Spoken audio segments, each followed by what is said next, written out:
Alors non, non, non, non. Ferran Torres, moi je suis désolé, ça ne va pas pouvoir continuer. Le niveau qu'il a montré est tout simplement abominable. Dans tous les cas, on va en revenir au courant de cette vidéo.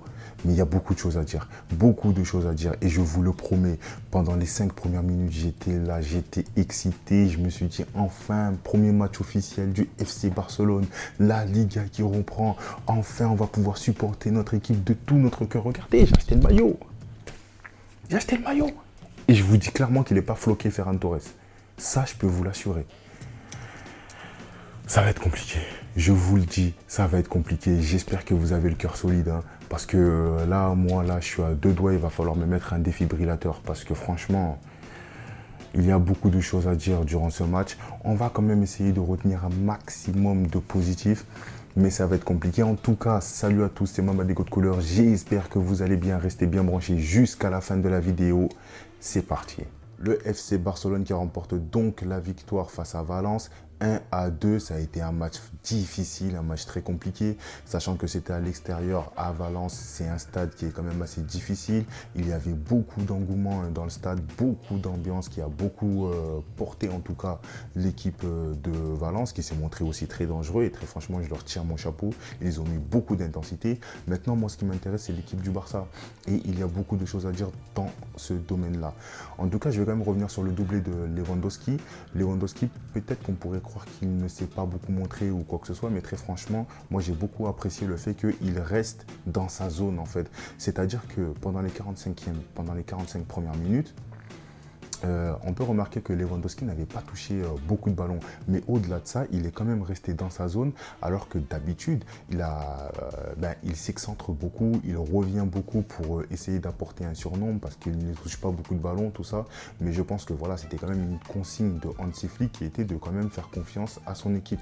Maintenant, c'est vrai qu'il a été très peu alimenté, mais c'est quand même grâce à cette consigne-là que Robert Lewandowski a pu exploiter tout son talent et a pu agir comme un renard des surfaces. Et très franchement, ça a payé. Donc pour moi, je lui tire mon chapeau. Il met un doublé très très important. Le but qui permet d'égaliser, c'était une action collective que j'ai beaucoup apprécié, qui part d'un centre de Alejandro Balde. Alejandro Balde, pour moi, qui a quand même fait un très très bon match. On va revenir sur sa blessure un peu plus tard. Donc, comme je le disais, un magnifique centre pour Lamine Yamal qui l'a remise directement pour Robert Lewandowski qui, comme je l'ai dit plus tôt, a agi comme un renard des surfaces. Lamine Yamal qui se trouvait dans le bon coup tout simplement. Mais très franchement, la passe de Alejandro Balde a été millimétrée en tout cas si je peux dire. Donc félicitations à ce travail collectif qui a permis au FC Barcelone de recoller au score. Et je dis recoller au score tout simplement parce qu'on a été les premiers à encaisser un but. Et très franchement, j'ai pas envie de revivre la saison dernière où on encaisse le premier but et on galère à revenir. Donc là, le côté défensif, il va falloir en revenir. Et pour parler un peu de la défense, déjà Inigo Martinez, le but qu'on encaisse, pour moi il est un peu fautif. C'est vrai qu'il y a Alejandro Balde derrière, mais si vous revoyez l'action, on remarque que Inigo Martinez, lui, ce qu'il essaye de faire, c'est d'apporter une position de hors-jeu. Mais le problème, c'est qu'il ne prend pas son environnement en compte. Il ne voit pas le joueur qui est derrière lui. Or, c'est son marquage. C'est son marquage. Pour moi, il était censé être sur lui. Malheureusement, voilà, cette petite erreur nous coûte un but. Enfin, je dis petite, mais c'est selon les interprétations. Donc, Inigo Martinez va falloir se reprendre. À mon sens, Inigo Martinez, ça reste un bon joueur de rotation. Il va falloir trouver une autre charnière centrale titulaire. Je m'attendais quand même à voir un Christensen en titulaire ou un Jules Koundé repiqué dans l'axe. Parce que c'est vrai qu'on l'a trop vu latéral droit. Maintenant, voilà, moi, je ne me permettrai pas de dire que Jules Koundé a fait un mauvais match. Il a été là. Mais je pense qu'il va avoir besoin d'avoir plus de rythme que ça. Donc je risque pas de lui tomber dessus. Koubarsi qui a sauvé le but, qui limite a sauvé le match. Franchement, Koubarsi là, sur l'action là où Ter Stegen se trouve complètement, je vais y revenir là tout de suite. Mais chapeau l'artiste en tout cas.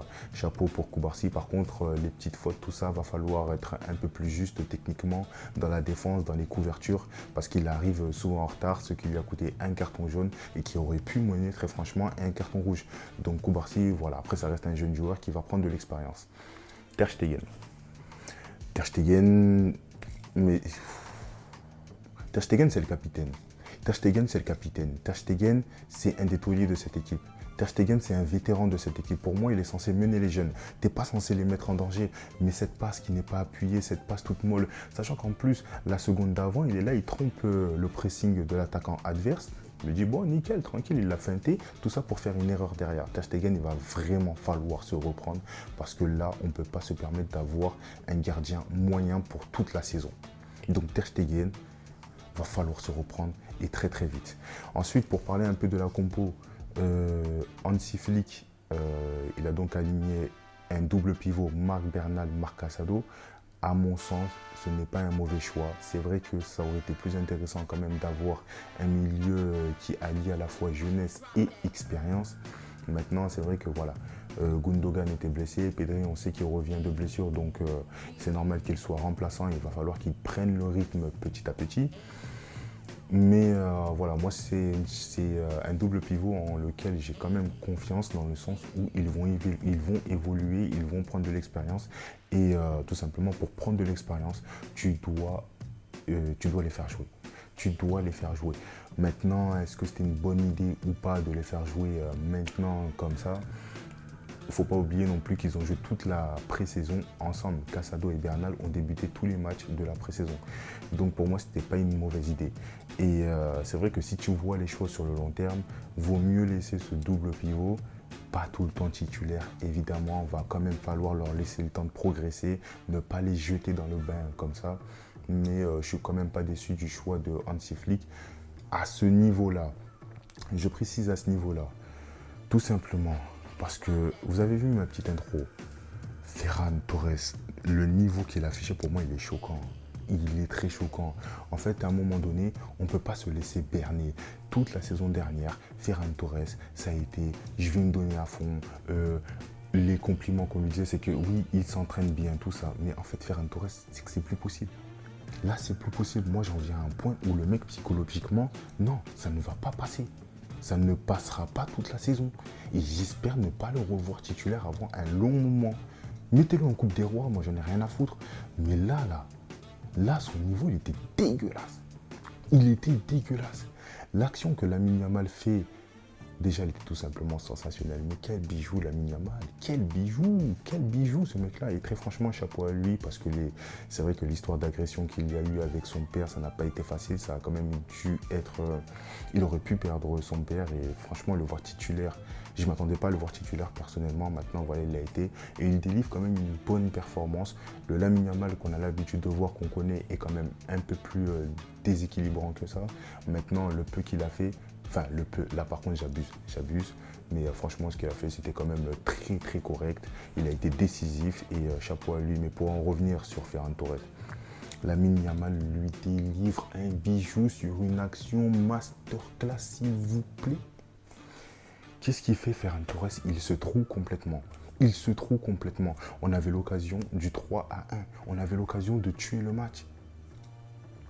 Il s'est montré inutile tout le match.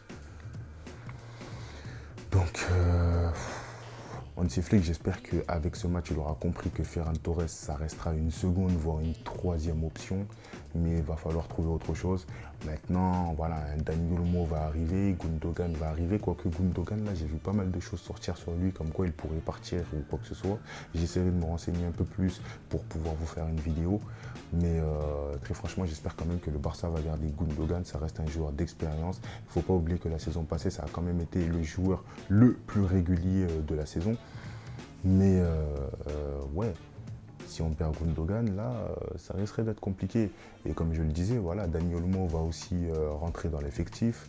Rafinha aussi, je lui tire mon chapeau tout simplement parce que c'est lui qui, dès le début de la seconde période, récupère ce penalty.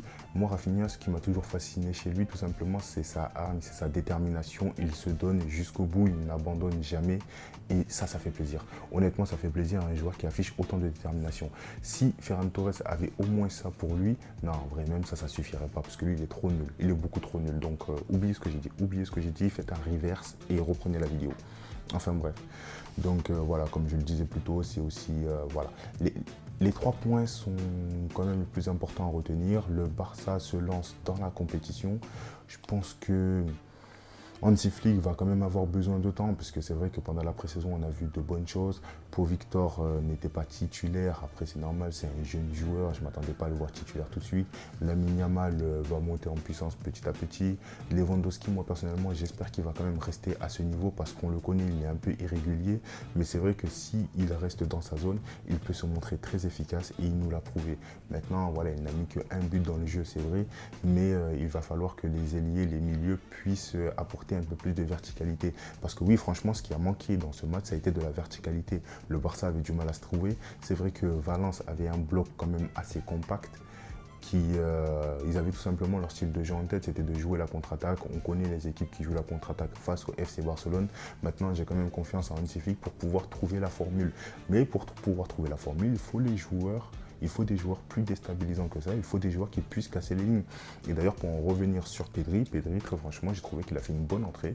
Je l'ai trouvé très en jambes et ça a été prometteur. Honnêtement, ça a été prometteur. Donc, comme je vous l'ai dit, moi, j'ai vu de bonnes choses comme de mauvaises choses.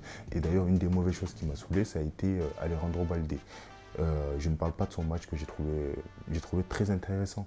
Honnêtement, j'ai trouvé qu'Alejandro Balde a eu un aspect de jeu très très intéressant et j'espérais quand même le voir continuer dans cette dynamique-là. Malheureusement, encore une fois, il nous montre sa fragilité. Alors peut-être qu'il s'est blessé sur la blessure qu'il a subie, mais ça reste musculaire. Et je me dis que sachant que la saison passée, il a été blessé toute la moitié de saison, il a eu le temps de se préparer physiquement, il a fait la pré-saison, il s'est préparé physiquement avec Hansi Flick qui a encore apporté un plus. Je dis, tu te blesses au bout de 60 minutes, c'est compliqué, hein. Très franchement, c'est compliqué pour la suite. Donc voilà, Alejandro Balde, moi encore une fois, je lui souhaite un bon rétablissement, mais il va pas falloir remplir l'infirmerie. Déjà, un blessé au bout d'un match, j'espère que ça ne va pas se répéter comme la saison dernière, où tous les 2 matchs, on avait un blessé. On a déjà De Jong à l'infirmerie, Gavi à l'infirmerie qui va revenir. Là maintenant, Balde, Gundogan blessé à la tête, c'est compliqué. C'est compliqué, donc il y a beaucoup de choses à revoir, en tout cas, par rapport à ce match. Je pense qu'on en parlera, on en reparlera quand même dans une prochaine vidéo, parce que c'est vrai que moi, le dossier Mikayil Faye, c'est un dossier que je suis énormément, parce que je trouve que ça serait une erreur tout simplement de le vendre, sachant pour l'instant la fragilité défensive qu'on a. On a beaucoup de défenseurs, mais ça ne veut pas dire qu'on a des défenseurs très qualitatifs. Eric Garcia, c'est un bon joueur, mais ce n'est pas un joueur fait pour le FC Barcelone, ça reste mon avis. Mais ça, on en reviendra plus tard. En tout cas, n'hésitez surtout pas à réagir dans les commentaires, à lâcher un like et à vous abonner parce que ça fait toujours plaisir et je vous dis à très bientôt. Ciao.